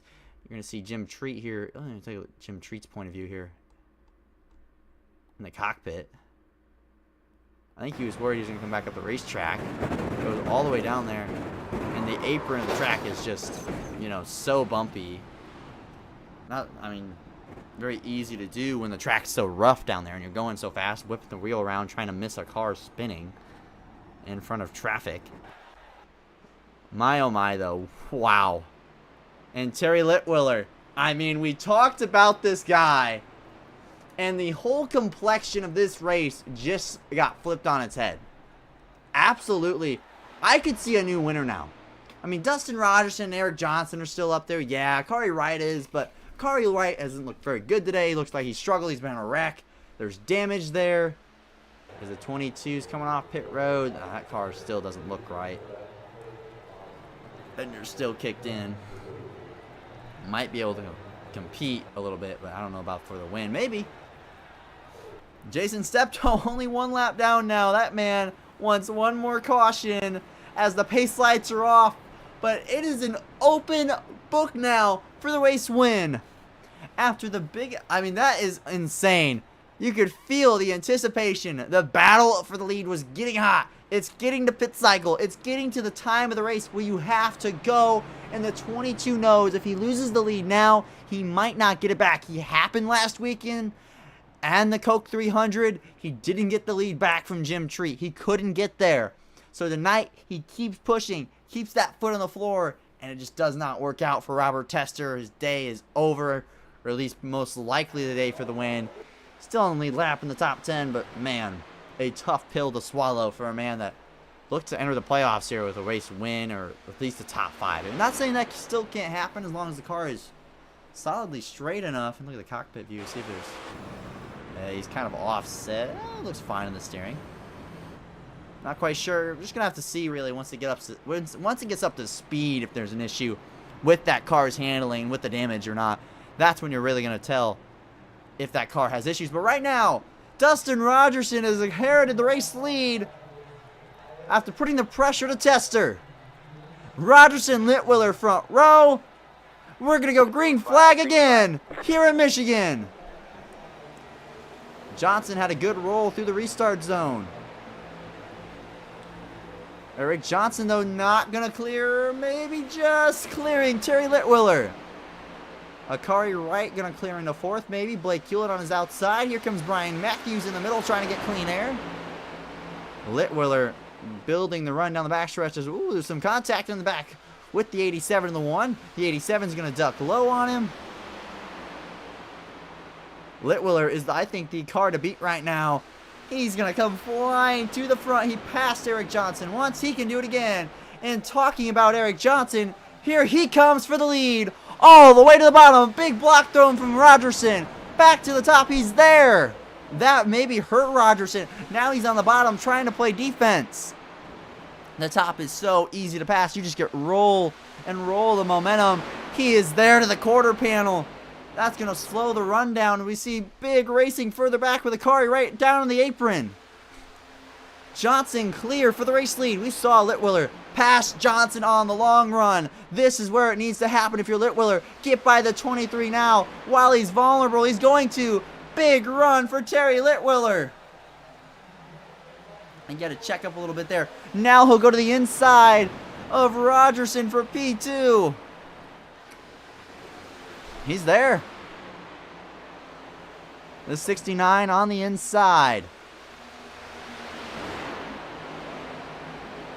Just the momentum's not going to carry there. He's going to pull back up, get behind the 23, try again, and get back around. You look at Robert Tester, he is 4 seconds off the pace. That car is damaged. It won't compete for the win. As here comes Rogerson back for the lead. Oh, that's going to kill the momentum. Watch this 20, or the 69, excuse me, down the front straightaway. Big run. What's he do with it? Does he just kind of hold on? Watch them go side by side. He's going to find the clean air in the middle here. Watch him. He's just a car length lower than the 18, finding the clean air, but still running the top. He'll have a big run down the backstretch. The 23 clears himself. He wasn't clear. The 18 had to lift. Here comes Johnson to the inside. But now Rogerson with the preferred line of the outside that carries momentum. You got his side draft here. Can't let him get back to the lead. Clear though. Rogerson back out front. Jeff Loray down pit road. Terry Litwiller needs to get by the 18. I mean, here comes Blake Hewlett. He has caught the front pack. I mean, they've just been going at it. There's a reason that they've caught the front pack. Look here at Blake Hewlett. Here's the 69. Can he get there to the outside? Oh, he's there.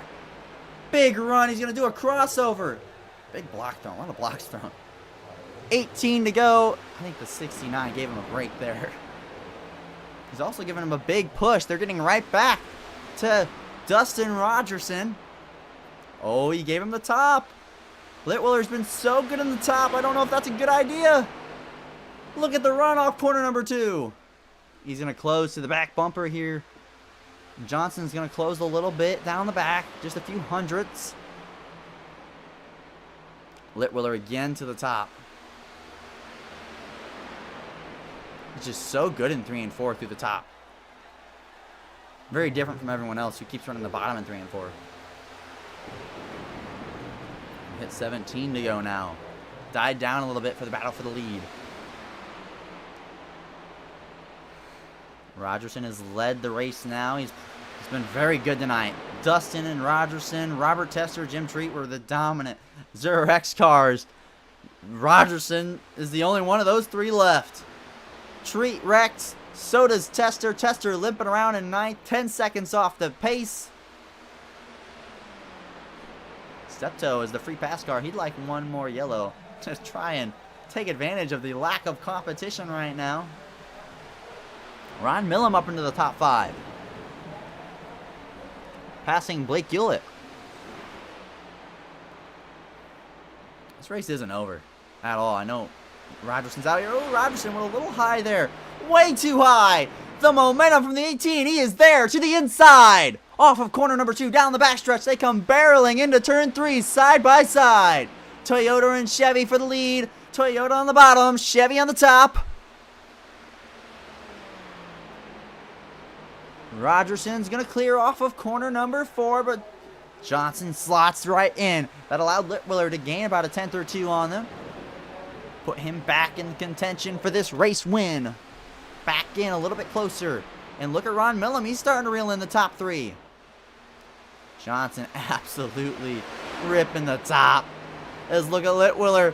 He's going to put all the pressure to that 18 car. Be like, you got to get going, buddy. I want to go up there too. You need to go fight for the lead or I'm going to pass you.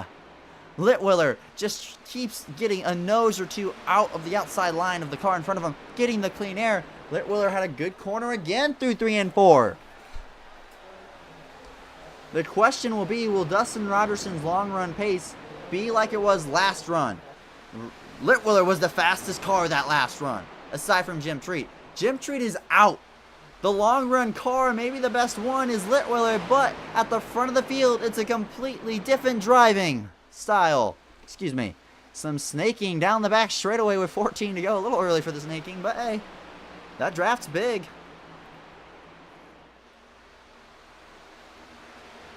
Oh, Eric Johnson might get a huge run off of corner 4 here.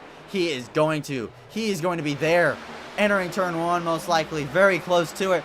Look at the run. He's closing car lengths. He's going to fake low, go high. He is there. The clean air.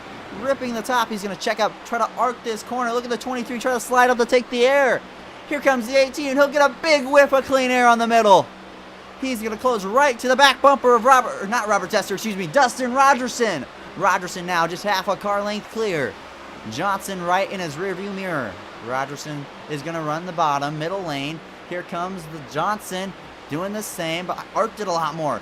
Trying to get that drive off. He'll get the drive off again. Not as big as last time, but he's closer than last time. Matthews and Hewlett battling for 5th as Rogerson's trying to hold off Johnson. Johnson right here going to do the same thing he did last time. Rogerson's not going to go up the racetrack, though, and do that odd line he tried to do, but he's going to gain again as Eric Johnson down the back straightaway through turns 1 and 2. He's down to half a car length again. He's to get in that bubble of air where he's kind of just pushing the car in front. He needs to get through that bubble of air. Get to the back bumper of Dustin Rogerson. Yes, side by side for the lead. This time he's going to arc it a lot. Go all the way to the bottom. Turns 3 and 4 hasn't been the issue. It's been 1 and 2. The momentum doesn't carry. He's good on the straightaway running that bottom line. Maybe he's also worried he's using the tires up a bit much. Or is the 23 and the 18 using them tires up a big amount? And Litwiller back there just 6, 7 tenths back. Not far back at all. Saving his stuff just a little bit. And we could get a caution to throw all this out the window and put everyone in the top 8 that doesn't have really that much damage right back in contention. Matthews up to 5th as of right now. They're still battling for it back there. Hewlett on the outside. Matthews on the inside. Matthews clear for the P5 spot. Excuse me.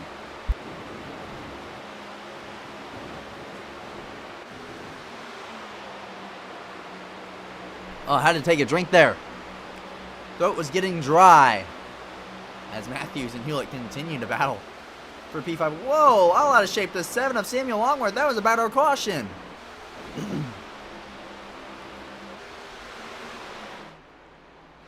What amazes me is Dustin Rogerson has all this pressure on his back. I mean, yeah, you don't have your main competitor, Carson Youngblood, entering this race as he hit 9 to go. But the pressure's there to perform when he's not here at the racetrack. And right now, a win when Youngblood's not here could be huge for the championship standings. Now if you're Terry Litwiller, they've taken your line a bit. Millam is really fast right now. In 4th place.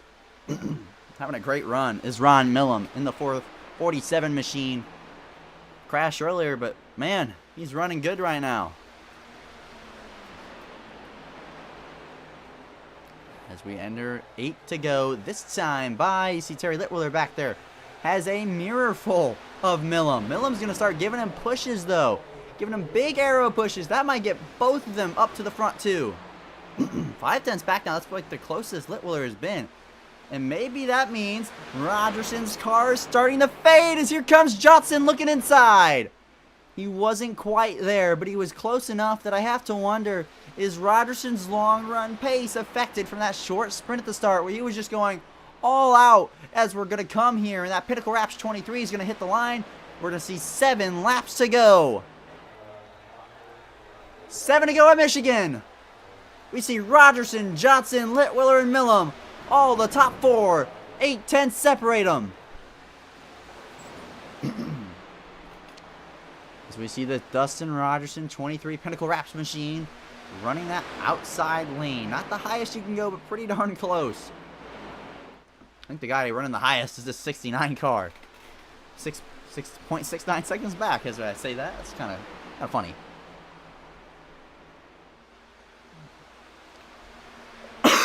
Excuse me. There's Dustin Rogerson trying to stay in front with 6 laps to go. He does not want to see that coveted caution. Jason Steptoe wants to see that caution back there in 10th, wants that free pass. But aside from him and, well, the rest of the field, Dustin Rogerson doesn't want to see that caution. Not too late to mount a charge if you're Eric Johnson. I don't know. It might be looking too late at the moment.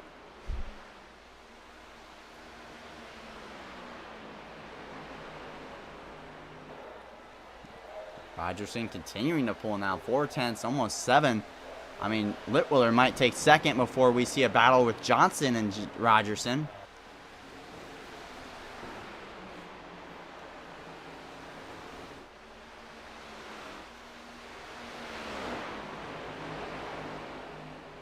We see it down the backstretch. This gap's kind of just been the same for everyone. Look, we're back here, this battle for 3rd. Millam's just up the back bumper of Litwiller. Oh, he might finally try to make a move on him.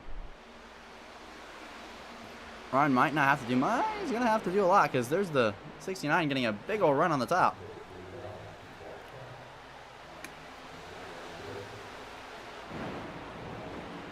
Oh, that gap's starting to close a little bit. Man, Rogerson took a really shallow entrance. Maybe because of this Dean Howard car, who's well off the pace. Litwiller might be held up from that car. He's going to get held up big time. Has to get out of the gas. Oh, that was almost big. Good thing Ron Millam saw that and checked up. That puts them out of the equation, really, at the moment for the race win. Unless we see these two start battling. As we say that, Ron Millam to the inside of Litwiller. Clear up is Ron Millam for P3. He's going to try and talk to me up here in the booth is Ron. 3 to go at Michigan. 3 to go in the Irish Hills. Dustin Rogerson has the pressure of an elephant on his back right now. He has Eric Johnson right behind him looking for the race lead. A title contender in himself. Johnson right back there in P2. But Rogerson, he knew Youngblood wasn't going to be here tonight when he wasn't in the qualifying order. And when Youngblood's not in the qualifying order, there is an opportunity to go win a race. And not only win a race, put your stamp on the first race of the playoffs as the points leader, and Rogerson with a 1/10 of a second lead over Johnson with 2 to go is looking to capture that momentum, capture that fire at the start of the playoffs. But Johnson rolling good speed down the backstretch. Millam back there in third, battling with Litwiller, but it's going to be a battle for the lead coming to the white flag. We saw this at Darlington with Johnson. He let it slip away. Will he let a second win slip this time? Johnson's going to have a big run off of 4, coming to the white flag. White flag in the air. Can Johnson take it? He does his little fake. Back to the top goes Johnson.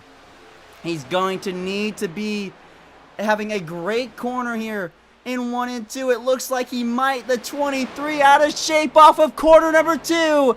Here comes Johnson. Big block from Rogerson to the inside. Almost on the apron. Big side draft. They're making contact entering 3. Rogerson slides up. Here comes Eric Johnson to the inside. They're going to be side by side. A photo finish to the start-finish line. Johnson on the apron. Rogerson on the top. Who gets it? Rogerson at the line. Dustin Rogerson wins this race in the Irish Hills and starts the playoffs with such a bang. What a finish. Hard racing there at the end. Rogerson ran Johnson all the way, what seems to the infield, to pick up that checkered flag. Ron Millam congratulating the 23 Chevrolet Pinnacle Wraps 0X machine. But what a finish we have tonight. Brian Matthews came on 5th. 4th is Terry Litwiller. Ron Millam's going to come up here into the broadcasting booth with me tonight. My, oh my, what a finish here. The W Energy is getting energized because we're going to go to burnout time. And Dustin Rogerson in this Pinnacle Wraps Chevrolet, or excuse me, Napa Auto Parts, a custom livery. Looks very much like theirs, right? He's going to burn them down here on the front straightaway at Michigan.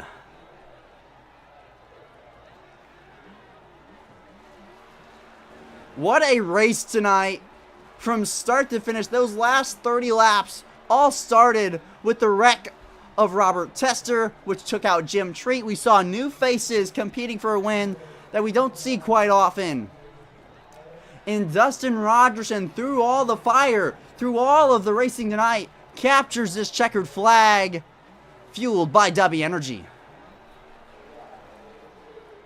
The Zero Torque Racing League knows how to put on a show. Only 17 drivers tonight, but those 17 drivers put on one hell of a finish with Rogerson and Johnson. No beating coming to the line, just good, clean racing.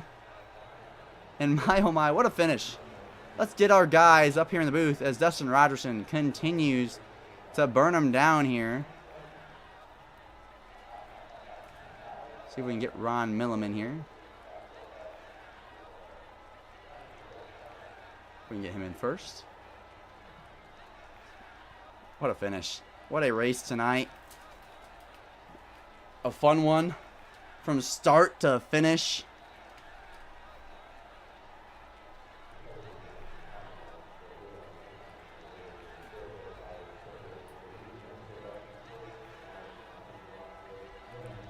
See if we can get some guys up here in the booth as Rogerson continues to roll around the racetrack. He's going to go to the Ally. He's going to go right to Victory Lane. He's going to park in a Mobile One Victory Lane.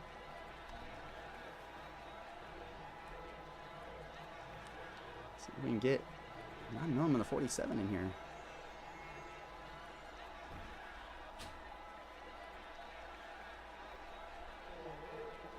Sorry, folks, for the delay right now as we're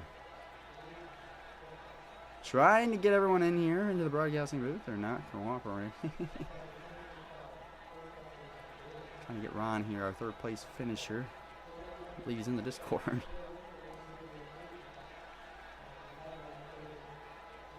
I just have to skip our third place finisher. Might have to just interview Terry Litwiller. I'm not sure. I don't see Ron even on Discord. On his phone Discord. Come on, Ron.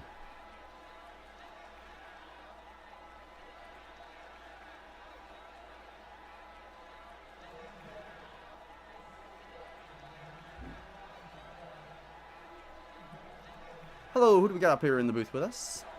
Oh, Eric Johnson. What's up, brother? What is up, Eric? I'm not sure what Ron is. I don't believe Ron's in the Discord, but we're going to talk to you, P2, tonight. My man, talk me through those closing laps. Looks like Rogerson was just kind of pulling away there with a few to go, and then you came charging with what seems like 3 to go. Got right into that 1/2 of a range. We were right there in for the taking for possibly a victory, and man, talk me through the last lap battle, because for me, it was exciting, and I got to hear it from the man who just barely missed out on the checkered flag.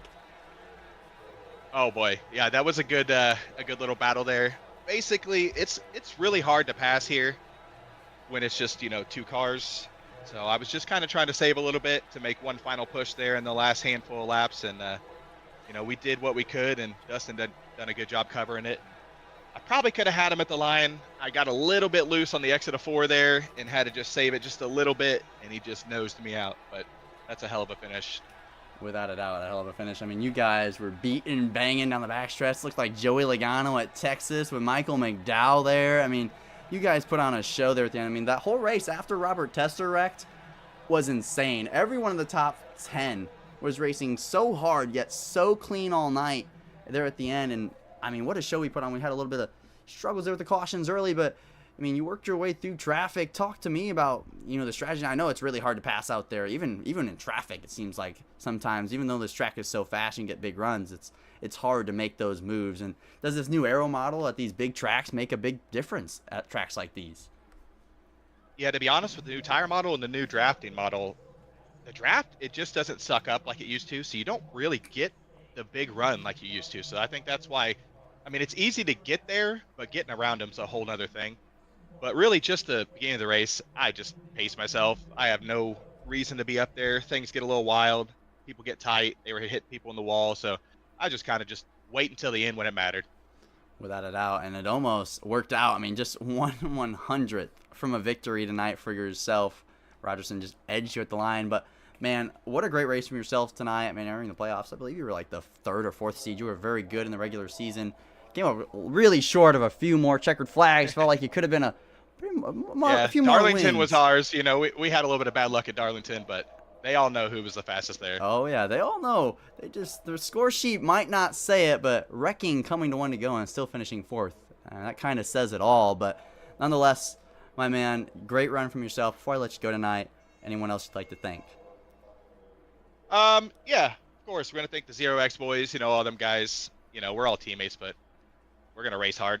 Dustin's my teammate, but we're in a race, brother.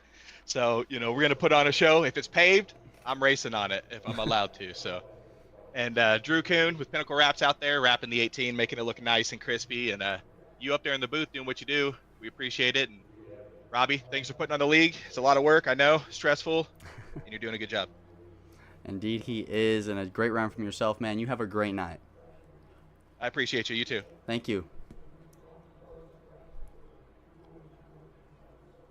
All right, ladies and gentlemen, let's get our 4th place finisher in here. Terry Litwiller, I believe, is who we're going to interview instead of Ron Millum. I believe that's who we're going to be interviewing next. Let's see who we get up here in the booth real quick like. Terry Litwiller, you're up in the booth. Do you got a copy, my man? How's it going? It's going great. I know you weren't P3, but Ron's just MIA, so you get promoted up here into the broadcasting booth to take an interview.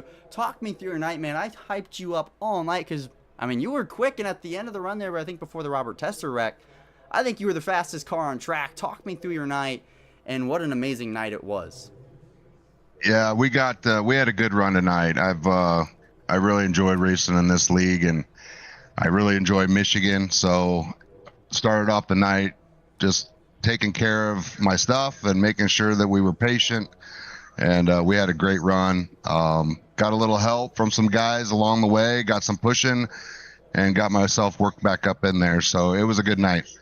Without a doubt, a good night for you. And, man, I really wish you could have went up there and challenged because you looked so quick. I mean, you end up P4. Ron Millum got you there at the end. I mean, Ron had a quiet night tonight and comes home in 3rd. He had a really good night tonight. But nonetheless, I mean, you were fast all night and you kept your nose clean, which the leaders didn't do for most of this race. They were beating and banging coming to the line.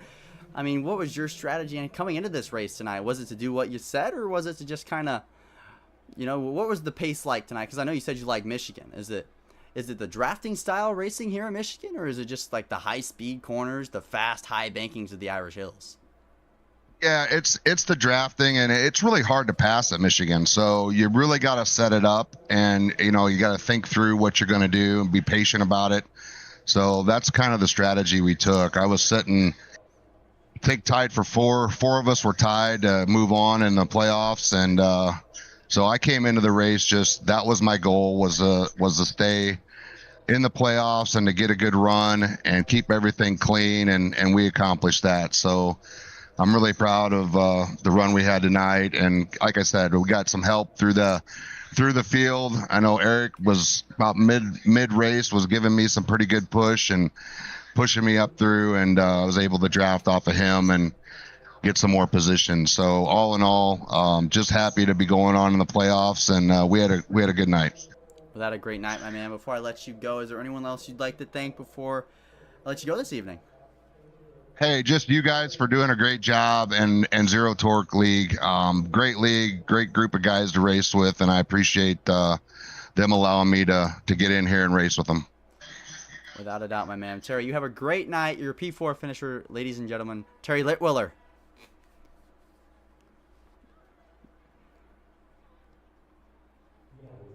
Let's go ahead and get Dustin Rogerson, our race leader and race winner. Excuse me, not race leader. Race leader still. Up to the broadcasting booth.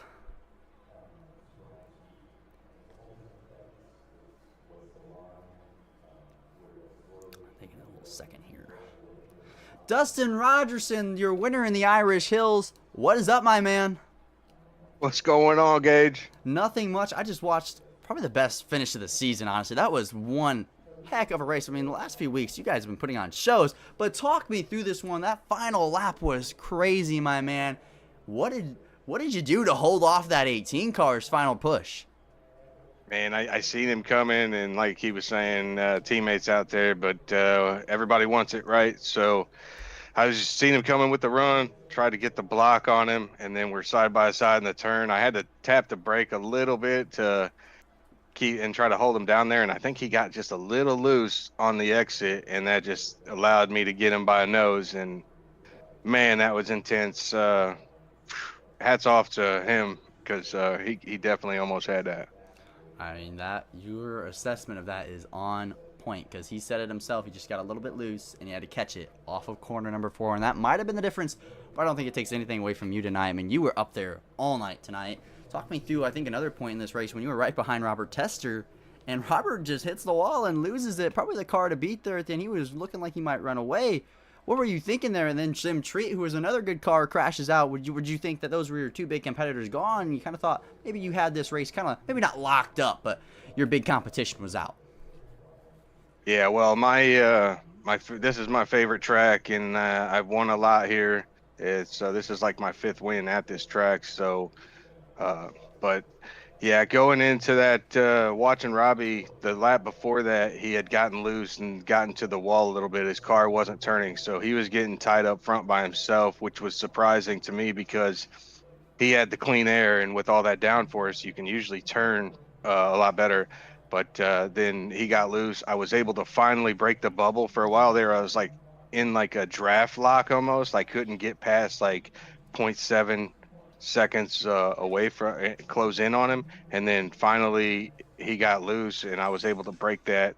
And I don't know if an arrow push affected that, but he got up on that seam and got loose and smacked the wall, and I had to go like super low really fast. He did a good job keeping it out of me, but unfortunate for Jim, got tangled up in it. But other than that, most of the night, clean racing again, and wish we would have had a little bit bigger field. But, man, it was fun. It was indeed fun. Of course, you want bigger fields, but, man, when you guys put on a show like that, the field for size is forgotten about, because that was an amazing finish. And I think I looked so smart, because I said he's going to pack air in the left rear, and then right as I say that, he goes up to the outside wall when you're on his inside. So I looked like a genius there. I had to point that out, to toot my own horn, but nonetheless, man, you drove a great race tonight, and it's cool to see you in victory lane at the Irish Hills. This is one of the greatest tracks, I think, on the circuit when it comes to this sport.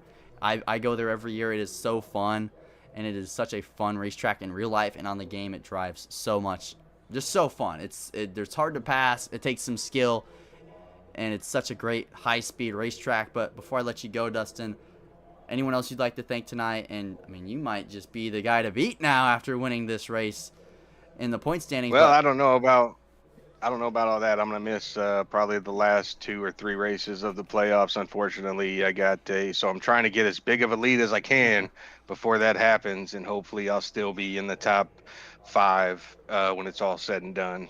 Well, when you put on performances like that, my man, you might just be winning the thing. Just go out and win 3, and you might just lock it up. It's a few weeks early, right? Yeah, that would be nice. I know a big points night tonight, but a big shout out to you in the booth, man. You keep it entertaining for everybody to watch. I know it's not easy, especially by yourself. I also do the broadcasting on Tuesdays and Thursdays for the Outcast League, and then big shout out to Drew Kuhn. He got me this semi replica of Chase Elliott's scheme that Chase ran at Chicago Street Course, and then shout out to Youngblood Racing. His logo's on the side, and Snowbelt Industries, and all the Zero X teammates, and all the hard work that the guys put in over there and help me out. And man, yeah, we just try to have fun, and this is doing it. And big shout out to Robbie for putting on this league. I know he comes out of pocket for a lot of this, so if you guys want to help Robbie out, send him a little donation, and so he can keep this thing going, and we can make season 2 a lot better. I know we still got time, but yeah, that's the goal. Keep it going. Yes, sir. Keep it going. You have a great night, my man. You're a winner in the Irish Hills, everyone. Dustin Rogerson. Have a great night, bud. Thanks, Gage, man. Appreciate you. Thank you. All right, ladies and gentlemen, what a race we had tonight. I mean, Dustin Rogerson, Eric Johnson, door banging, battle to the line, photo finish, and Dustin Rogerson pulls it in to Mobile One Victory Lane, sponsored by W Energy and Sky Motorsports and all our other great partners. If you want to support the channel in the Zero Torque Racing League Cup Series, hit that subscribe button. Go ahead and click it. I know you see it right there. Go ahead and click it, and hit that like button. And thank you all for watching tonight. We'll be back next Friday at 7 o'clock Eastern for the next race in the postseason. Come watch it. Come cheer on your favorite driver. Thank you all for tuning in. Have a great night. Go to WEnergy.com and use code SQ